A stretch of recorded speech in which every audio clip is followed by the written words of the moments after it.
Bismillahirrahmanirrahim. Assalamualaikum warahmatullahi wabarakatuh dan selamat pagi saudara-saudara. Baik, pertemuan kita kali ini akan membahas sentuhan linguistik dalam pembelajaran bahasa. Pembahasan ini saya sampaikan dalam rangka pengantar mata kuliah analisis kesalahan berbahasa, karena pada bagian sebelumnya kita telah bahas bahwa analisis kesalahan berbahasa sebenarnya ditujukan untuk seorang guru yang sedang membelajarkan siswa bahasa asing atau bahasa kedua. Nah, di dalam pembelajaran itu seorang guru mengidentifikasi berbagai kesalahan yang dilakukan oleh siswa yang sedang belajar bahasa asing atau bahasa kedua itu untuk dirumuskan ya menjadi strategi pembelajaran yang tujuan utamanya adalah agar kesalahan-kesalahan yang dilakukan oleh siswa ketika belajar bahasa asing atau bahasa kedua itu dapat direduksi ya, atau berkurang pada kesempatan berikutnya. Nah, dalam rangka mengidentifikasi kesalahan itu, tentu seorang guru harus memiliki kemampuan teori kebahasaan dan kaidah kebahasaan. Oleh karena itu, pada kesempatan kali ini, kita akan berkenalan sedikit mengenai teori-teori kebahasaan dan kaidah-kaidah kebahasaan dari sudut pandang tataran linguistik yang dapat membantu kita dalam rangka menyelesaikan kasus-kasus atau persoalan-persoalan di fenomena kebahasaan. Dalam konteks ini kita gunakan bahasa Indonesia. Nah, saudara-saudara, sebagaimana yang saya sebut tadi bahwa tataran linguistik, ya, sudut pandang tataran linguistik yang akan membantu kita dalam melihat ya fenomena kebahasaan, lalu kita dapat terbantu untuk bisa mengidentifikasi dan memvonis bahwa fenomena kebahasaan itu salah atau benar, ya termasuk di dalamnya nanti kaidah-kaidah kebahasaan yang berlaku di dalam bahasa Indonesia. Nah, pembicaraan kita di Salindia berikutnya nanti selalu berprinsip pada kaidah itu hadir dari teori-teori kebahasaan. Oleh karena itu, teori kebahasaan dan kaidah merupakan dua hal yang sangat erat hubungannya, ya, sehingga saudara-saudara harus bisa menguasai keduanya. Di Salindia ini saya tampilkan tataran linguistik yang ada, yang mungkin saja beberapa di antaranya belum saudara-saudara pelajari, ya, tetapi di prosesnya nanti kita akan lihat ya, secara detail ya, agar saudara juga bisa memahami apa yang dimaksud dari sudut pandang setiap tataran itu. Di Salindia ini silakan dilihat pengertian-pengertian dari masing-masing tataran itu. Tidak saya jelaskan lebih lanjut karena beberapa sudah saudara-saudara pelajari. Deskripsi atau definisi yang ditampilkan ini diambil dari Kamus Besar Bahasa Indonesia edisi kelima. Baik, kita langsung saja ke bagian pertama, yaitu fonologi. Ya, di sini kita akan bahas bagaimana fonologi itu berfungsi ketika kita menganalisis kesalahan berbahasa. Hal pertama yang bisa menjadi contoh ya adalah aspek fonotaktik. Jadi 4 yang ditampilkan di sini adalah contoh saja ya, karena jika ditampilkan semua yang berhubungan dengan fonologi tentu tidak dapat diselesaikan dalam satu pertemuan. Baik, saya lanjutkan fonotaktik. Ya, jadi ada istilah fonotaktik bagi saudara-saudara yang sudah belajar fonologi pasti mengenal istilah ini, yaitu urutan bunyi yang dimungkinkan di dalam bahasa tertentu. Karena bahasa yang sedang kita bahas ini adalah bahasa Indonesia, berarti urutan bunyi yang dimaksud adalah urutan bunyi yang dimungkinkan di dalam bahasa Indonesia. Kita akan lebih akrab nanti dengan melihat contoh kasusnya. Di sini saya tampilkan atau saya jelaskan hanya jenis-jenisnya dahulu ya. Berikutnya ada kaidah peluluhan. Ini sudah sering dibahas, bahkan ketika saudara-saudara mempelajari bahasa Indonesia di jenjang pendidikan menengah, kaidahnya beberapa kali berubah, namun yang paling akhir kaidahnya berbunyi setiap kata dasar yang diawali oleh bunyi S, K, P, atau T, semuanya luluh ketika dilekati oleh prefiks meng atau prefiks peng. Berikutnya ada istilah diftong dan klaster. Ini juga sudah dipelajari. Poin penting dari bagian diftong dan klaster ini adalah di pengecualian klaster. Ya, karena setiap kaidah itu insya Allah akan ada beberapa pengecualian yang harus juga dikuasai, dan klaster menjadi pengecualian di sebuah kaidah dari sudut pandang fonologi. Oleh karena itu, saudara-saudara harus paham apa itu diftong, terutama apa itu klaster. Selanjutnya yang keempat adalah silabe atau suku kata. Ini juga sudah saudara-saudara pelajari di fonologi. Beberapa hal yang bisa diselesaikan, misalnya perihal penjilidan dan unram, lalu persoalan kata yang terdiri atas satu silabe, dan kata yang suku awalnya terdapat unsur er.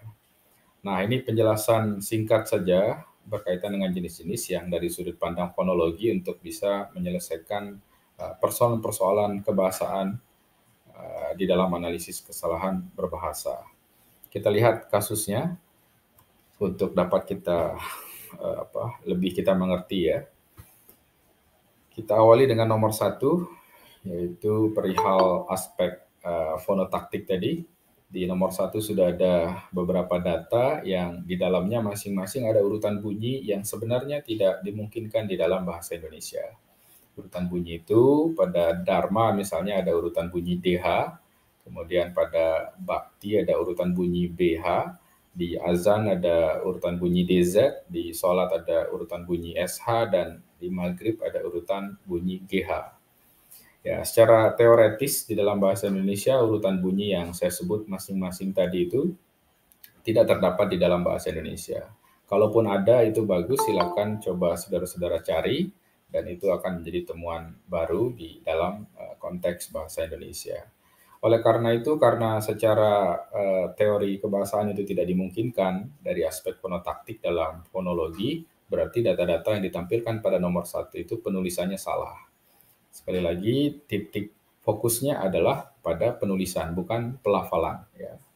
Jadi tidak salah ketika saudara-saudara akan mengucapkan bagaimanapun ya kata-kata yang terdapat pada nomor 1 ini, karena di bahasa Indonesia belum ada kaidah pelafalan, kecuali bunyi E ya, yang terbagi dan terbagi menjadi 3 jenis bunyi, dan itu sudah direpresentasikan di dalam Kamus Besar Bahasa Indonesia, dan tentu juga sudah saudara-saudara pelajari di fonologi ya, khususnya di bidang fonetik.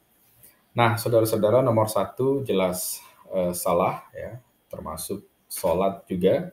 Kalau saudara-saudara lihat di KBBI, tentu penulisan yang benar adalah salat.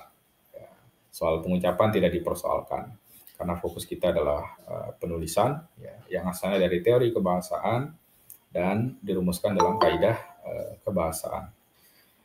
Berikutnya nomor 2, saudara-saudara pasti sudah kuasai ini, soal kaidah peluluhan, ya, yaitu bunyi S, K, P, atau T yang mengawali kata dasar dan mendapat imbuhan meng atau peng. Hukumnya semua luluh, kecuali mempunyai. Nah, kecuali ini penting untuk dipahami pada konteks nomor 2 ini, ya, karena di KBBI kata mempunyai itu ternyata tidak ditulis mempunyai, ya, luluh seperti yang lain. Hanya 1 itu. Nah, saudara-saudara juga bisa temukan jika ada data lain yang semacam ini, itu juga akan lebih bagus. Baik, sehingga kaidah peluluhan ya pada nomor 2 ini hubungannya dengan analisis kesalahan berbahasa adalah saudara-saudara harus pahami ya, teori kebahasaan, bagaimana S itu harus berubah menjadi nyah misalnya dalam fonologi karena berdaerah artikulasi sama, K pada karang berubah menjadi eng, P pada pandang berubah menjadi dan T pada tanam berubah menjadi en. Ya, kecuali mempunyai. Nah, itu penting ya dari sudut pandang linguistik dan yang dirumuskan ke dalam kaidah kebahasaan. Kita lanjutkan ke nomor 3, saudara-saudara, perihal diftong cluster. Ya, tadi saya tidak terlalu dalam karena saudara-saudara sudah pelajari di fonologi, saya hanya ingin mengulasnya sedikit di sini. Yang menjadi fokus kita sebenarnya adalah cluster. Baik, kita awali dari deretan vokal dan diftong ya. Air, ada urutan AI di situ yang terpisah suku katanya, berarti itu adalah deretan vokal. Ya, berbeda dengan survei, EI pada V, karena berada pada satu suku kata sehingga EI itu merupakan diftong. Begitu pula cluster, prinsipnya sama dengan diftong. Cluster itu karena berbicara konsonan, berarti ND pada mandi karena terpisah suku katanya, ND merupakan deretan konsonan biasa. Sedangkan TR pada transfer karena berada pada satu suku kata yaitu trans, TR itu merupakan cluster. Apa hubungan cluster dengan analisis kesalahan berbahasa? Saudara-saudara perlu ketahui bahwa rumusan kaidahnya itu kaidah peluluhan yang ada pada nomor 2 tadi, ketika bentuk dasarnya adalah cluster, meskipun diawali oleh bunyi SK, P, atau T, yang pada kasus ini adalah bunyi T, itu tidak diluluhkan. Ya, sehingga bentuk mentransfer itu salah, yang benar itu adalah mentransfer. Ya, nanti kita akan dalami data-data lain, ya, tidak hanya soal meng, tetapi juga soal peng, ya, dan beberapa kasus lainnya. Keempat, di sini ada bantuan bagaimana suku kata dan fonologi, khususnya di fonetik, bisa membantu kita. Misalnya, mengapa orang-orang ketika melafalkan tulisan penjilidan ini menjadi penjilitan. Ya, bukan D yang diucapkan, melainkan T. Nah, begitu pula ketika melafalkan unram, mengapa seolah-olah ada muncul bunyi D di antara bunyi N dan bunyi R, ya, di pemisahan suku kata antara un dan ram.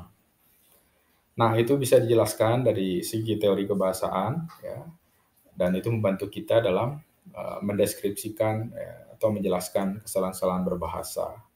Berikutnya soal satu silabe, ya, yang pada Salindia ini dicontohkan dengan kata bom yang mendapatkan prefiks meng. Nah, bom ini, saudara-saudara, adalah kata yang berupa satu silabe atau satu suku kata. Hukumnya atau kaidahnya, ya, yang berasal dari teori kebahasaannya di morfologi, di bagian morfofonemik, ketika kata dasar itu satu suku kata lalu meng melekat padanya, ya, meng itu akan terrealisasi menjadi menge. Begitu pula peng menjadi penge, ya. Sehingga bentuk yang benar atau kata yang benar itu adalah mengebom, ya. Kalau menggunakan peng berarti menjadi pengebom. Dan di banyak tempat, ya, masih saja misalnya ada yang menulis pembom, ya, pemboman atau membom. Nah, itu tentu salah, ya, tentu keliru atau bisa jadi salah. Begitu juga dengan bentuk-bentuk yang kata dasarnya, ya, di suku awalnya itu ada unsur er untuk kemudahan pelafalan, ya, ketika afiks, ya, atau prefiks ter yang bergabung dengan kata dasar yang semacam itu, ter dan ber itu, ya, akan berubah menjadi te atau be. Misalnya di sini kasus terpercaya, ya. Saudara pasti sering mendengar liputan 6 menyebutkan tajam terpercaya, ya, yang seharusnya tajam terpercaya. Begitu pula bercermin seharusnya becermin, ya, bukan bercermin. Nah, bagaimana memvonis akhir semua data-data itu, semua data itu, apakah benar atau salah? Ya, tentu kita harus memanfaatkan Kamus Besar Bahasa Indonesia edisi kelima. Meskipun Kamus Besar Bahasa Indonesia itu ada beberapa data yang mengikuti kaidah dan ada sedikit, ya, yang berbeda dari kaidah. Misalnya pada kasus nomor 2 tadi, ya, kaidahnya mengatakan semuanya harus dulu, tetapi ada beberapa pengecualian yang harus kita kuasai untuk bisa kita jelaskan. Nah, itulah dari tataran fonologi, ya, sudut pandang fonologi, bagaimana kita terbantu oleh teori kebahasaan yang dirumuskan dalam kaidah kebahasaan, menyelesaikan kasus-kasus kebahasaan untuk bisa kita vonis apakah benar atau salah. Selanjutnya kita ke morfologi. Jadi ini juga ada 4 sebagai perwakilan sudut pandang morfologi dalam menyelesaikan kasus-kasus kebahasaan. Pertama soal imbuhan, ya, ada me di situ, mekan, mei. Imbuhan ini ada banyak, tapi kita contohkan yang me, mekan, mei saja. Kemudian ada juga kata depan dan imbuhan. Ya. Berikutnya morfofonemik, tadi sebagian sudah kita bahas. Ya. Ada meng, peng, ada per, ter. Ya. Selanjutnya juga ada per. Ya. Ingat, ini hanya perwakilan, saudara-saudara. Jadi kalau kita bahas semuanya tentu tidak cukup satu pertemuan, ya, karena dari segi afiks saja itu luar biasa banyaknya di dalam bahasa Indonesia. Karena bahasa Indonesia bertipe aglutinatif. Berikutnya ada bentuk dasar dan turunan. Ya. Ini juga banyak sekali kesalahan yang terjadi karena ketidaktahuan soal bagaimana bentuk dasar yang sebenarnya dan bagaimana bentuk itu berubah ketika mendapatkan afiks atau proses morfologis lain menjadi bentuk turunan. Nanti kita lihat datanya. Nah, yang terakhir sama juga, ya, sampai saat ini bisa saja ada penutur jati bahasa Indonesia belum bisa membedakan antara perkembangan dan pengembangan, ya, permukiman dan pemukiman, ya, mungkin saja belum bisa membedakan antara peninju dan petinju, ya, mungkin saja belum bisa menjawab mengapa ada petani tetapi tidak ada penani, sementara petari ada, penari ada, begitu ya, atau peninju ada, petinju ada. Baik, kita langsung saja ke kasusnya agar bisa kita pahami. Di poin nomor 1, saudara-saudara, berkaitan dengan imbuhan tadi, kita harus berhati-hati sebagai seorang penutur jati bahasa Indonesia. Kita pada dasarnya harus menguasai afiks-afiks yang ada. Ya. Kalau di morfologi, saudara-saudara pasti pernah pelajari bahwa perubahan bentuk itu akan selaras dengan perubahan makna. Artinya afiks apapun yang bergabung pada kata dasar itu insya Allah akan mengubah maknanya. Oleh karena itu, kasus yang sederhana tetapi banyak orang salah, bahkan keliru, bahkan salah, ya. Misalnya pada penggunaan me, kemudian me yang disandingkan dengan kan, dan me yang disandingkan dengan i. Ya. Kita lihat saja yang me disandingkan dengan kan dan me yang disandingkan dengan i itu jauh sekali perbedaannya. Misalnya pada kata menanyakan, ya, menanyai, membelikan, ya. Kemudian yang paling jelas itu pernah ada kasus bingung membedakan antara menidurkan dengan meniduri. Nah, itu kita harus berhati-hati. Ya. Memang sulit, ya, diakui sulit, butuh kecermatan di situ untuk bisa membedakannya. Nah, ini jelas akan jelas memperlihatkan, ya, sekaligus memperlihatkan bagaimana hubungannya dengan analisis kesalahan berbahasa. Jadi kita harus kuasai betul, baru kita bisa gunakan atau memvonis orang lain bahwa afiks misalnya yang dia gunakan itu keliru, ya, bahkan salah. Selanjutnya ada juga nomor 2, ya, tadi sempat di bawah ditulis kata depan dan imbuhan. Nah, ini sederhana yang seharusnya anak-anak bahasa Indonesia tidak boleh salah di sini. Ya, saudara harus betul-betul bisa bedakan mana yang dipisah dan mana yang digabung. Ya, kadang-kadang kita terbantu, misalnya untuk yang dipisah secara awam kita lihat, oh, ketika menunjukkan tempat itu dipisah. Ya. Lalu bagaimana kalau katanya sama seperti nomor 2 ini, ya, sama-sama menggunakan balik. Kira-kira itu dipisah atau digabung. Nah, di morfologi pasti pernah belajar perihal ini, ya, ada indikator-indikator yang membantu kita dalam memisahkan kapan dipisah dan kapan disambung. Baik, nomor 3 tadi sudah kita bahas, ya, realisasi afiks-afiks, ya, di dalam bahasa Indonesia kita harus kuasai juga. Ya, karena tanpa pengetahuan ini saudara-saudara tidak bisa memvonis ya apakah bentuk turunan yang dibuat oleh penulis itu ya yang sedang kita teliti itu benar atau salah. Ya, karena yang sederhana ini saja di dalam fenomena kebahasaan di luar sana masih saja orang banyak salah. Begitu pula nomor 4 hampir sama ya. Nanti kita akan pelajari juga secara detail di dalam proses perkuliahan di bagian yang ini ya, sesuai dengan konteks ini. Nah, kita berlanjut ke nomor 5 yang mewakili bentuk dasar dan bentuk turunan tadi. Bagaimana fenomena kebahasaan yang sering terjadi berdasarkan hal ini ya. Misalnya ada kata kontrak sebagai dasar. Ya. Ketika ditambahkan imbuhan ya, dalam bentuk aktif misalnya mengontrakkan, lalu diubah menjadi bentuk pasif dikontrakkan, itu kadang-kadang orang yang menulis itu menghilangkan satu K ya, yang dikontrakkan, sehingga menjadi dikontrakan. Ya, padahal dikontrakkan dengan dikontrakan itu berbeda, ya, dan keduanya berterima di dalam bahasa Indonesia, tetapi maknanya jelas berbeda. Nah, ketidaktahuan soal ini, padahal sepele pada dasarnya, nah, itu akan betul-betul mengubah maknanya. Ya, bahkan kalau kita tinjau lebih jauh fenomena kebahasaan yang ada, maksudnya ingin menulis dikontrakkan ya, untuk penyewaan rumah, kos, dan sebagainya.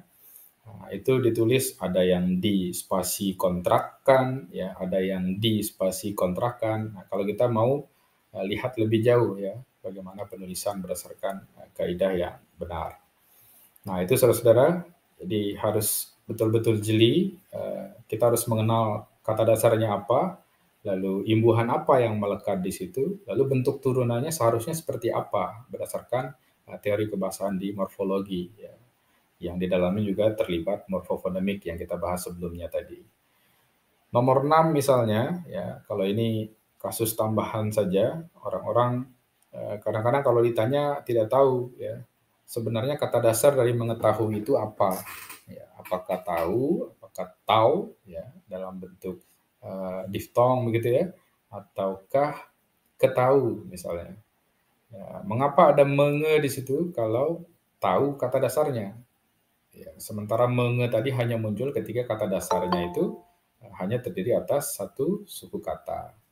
Nah, ini persoalan-persoalan yang harus juga bisa dijelaskan sebagai seorang peneliti analisis kesalahan berbahasa.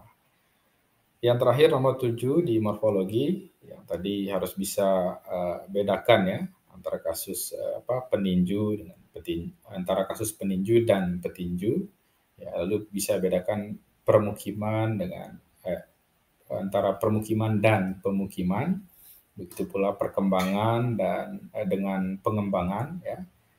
Nah, ini ada caranya dan pasti sudah dipelajari di morfologi bagaimana membedakan keduanya. Nah, kalau belum, nanti kita juga akan bahas ya, ada bagian ini di proses perkuliahan kita nantinya.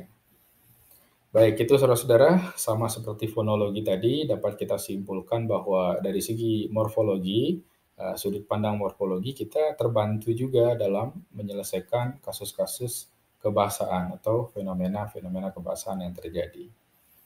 Berikutnya kita ke sintaksis ya. Ada 4 juga perwakilan. Ya. Sekali lagi saya nyatakan, kalau kita bahas semua di sini, tentu waktu tidak akan cukup ya, karena saking banyaknya hal-hal dalam teori kebahasaan yang bisa membantu kita dalam menganalisis kesalahan berbahasa. Dari sudut pandang sintaksis ada 4 sebagai perwakilan di sini. Pertama ada ketransitifan, ya, saudara-saudara pasti pernah dengar istilah ini. Ya.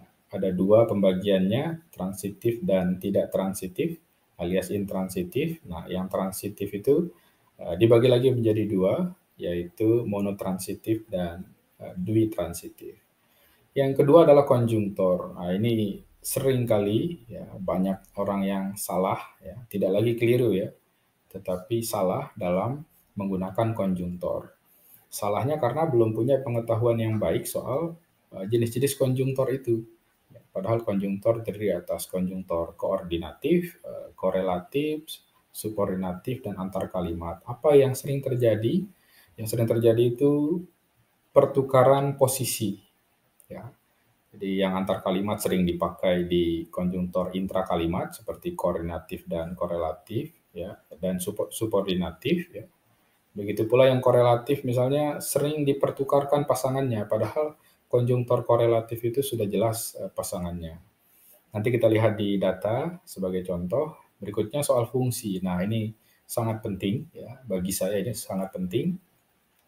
Karena di luar sana orang pasti beranggapan bahwa subjek, predikat, objek, pelengkap, keterangan, ya, yang biasa disebut dengan SPOK, itu mudah. Padahal soal fungsi ini betul-betul harus punya kejelian ya, bagi orang-orang yang akan menguji, ya, misalnya sebuah kalimat itu benar atau salah.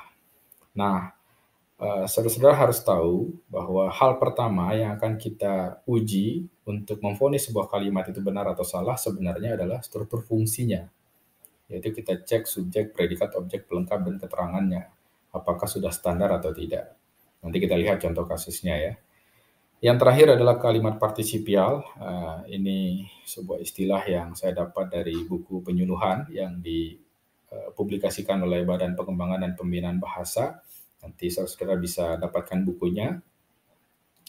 Ada istilah kalimat partisipial yang verbanya mengawali kalimat lalu tidak dihadirkan konjungtor di situ. Nah, ini banyak terjadi di bahasa-bahasa jurnalistik, ya, di koran-koran baik daring maupun luring. Nanti kita lihat contohnya. Baik, kita menuju ke salindia selanjutnya. Nah, pertama soal ketransitifan tadi ya. Jadi ada istilah intransitif dan transitif.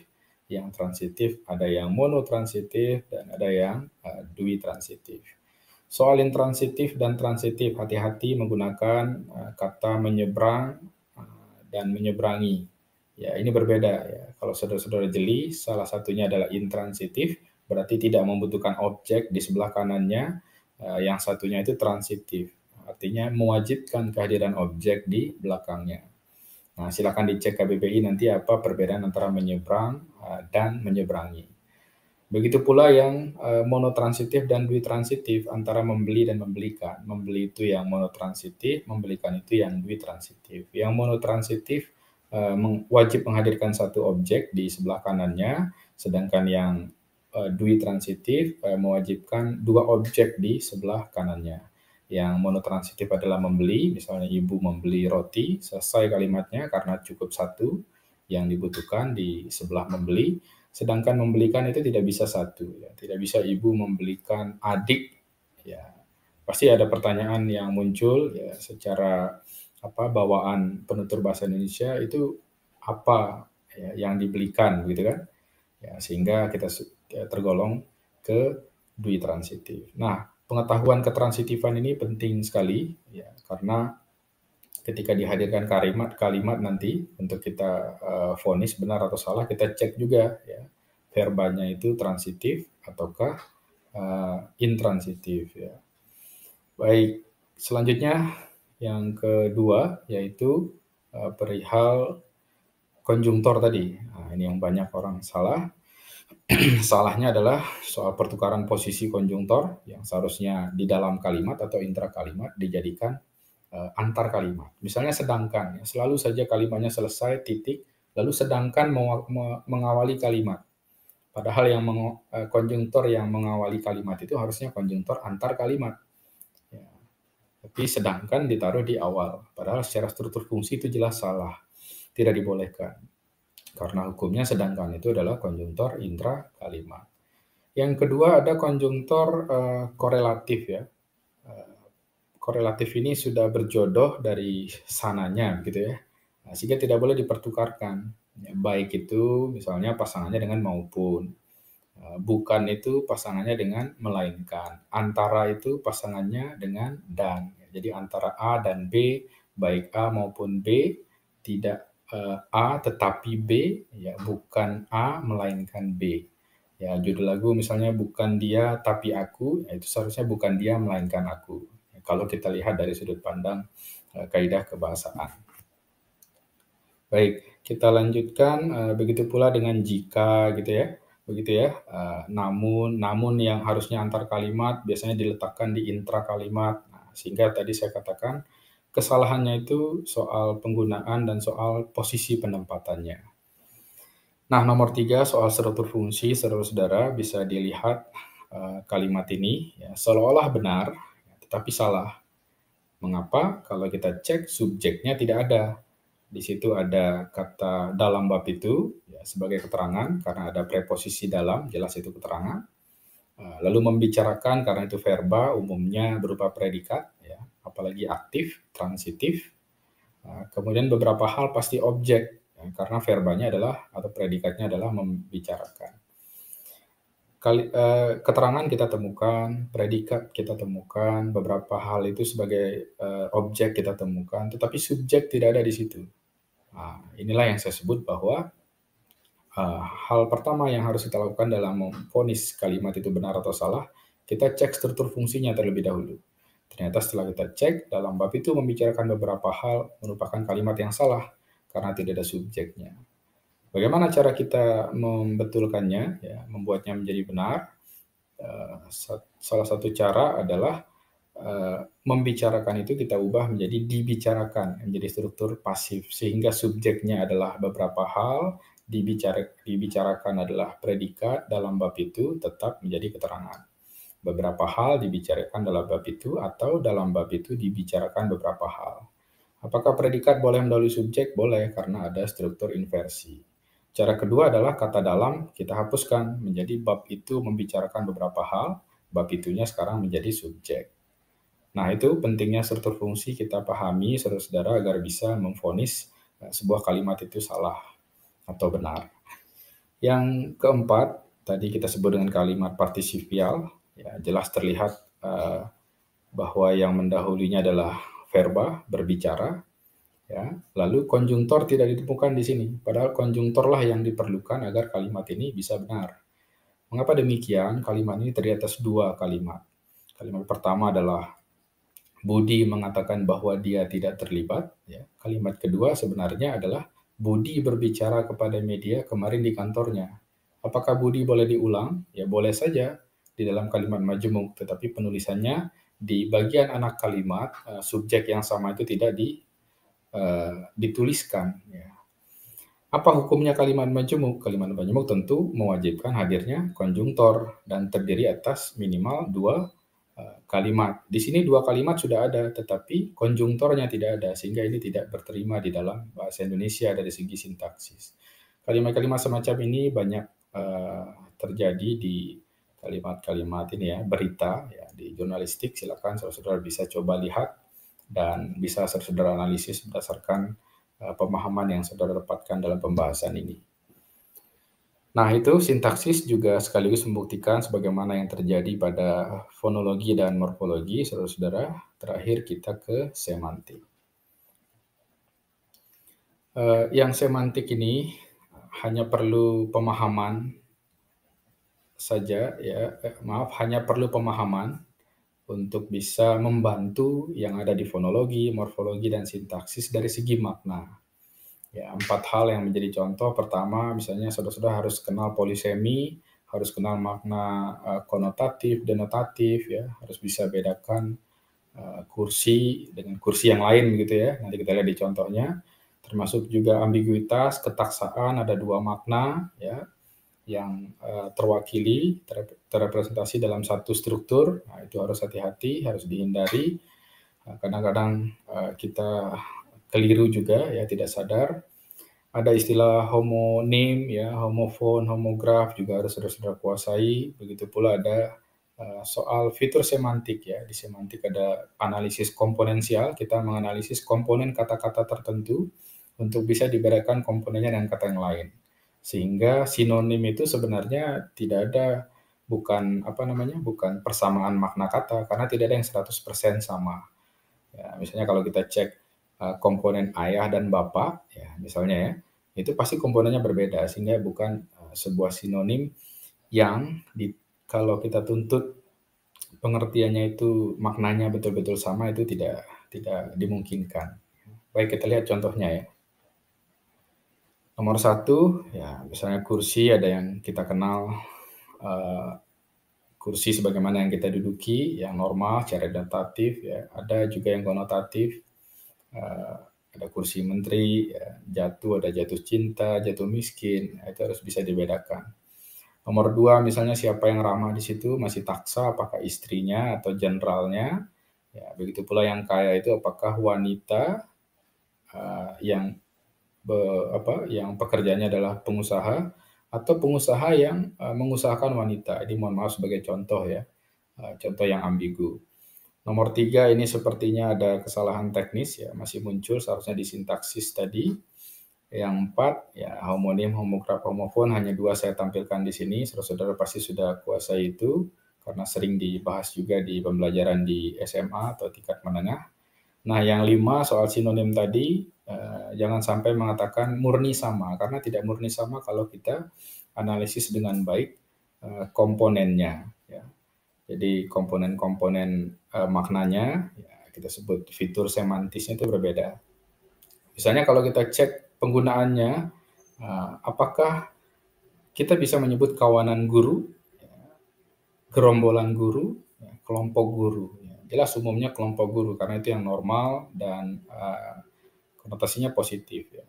Kalau kawanan ya biasanya untuk, hal-hal yang semacam ini ya, binatang misalnya kawanan binatang itu ya, atau gerombolan atau kawanan perampok misalnya. Jadi ada kata-kata tertentu yang ketika kita analisis komponennya cocok dengan itu, ya ada juga yang tidak cocok.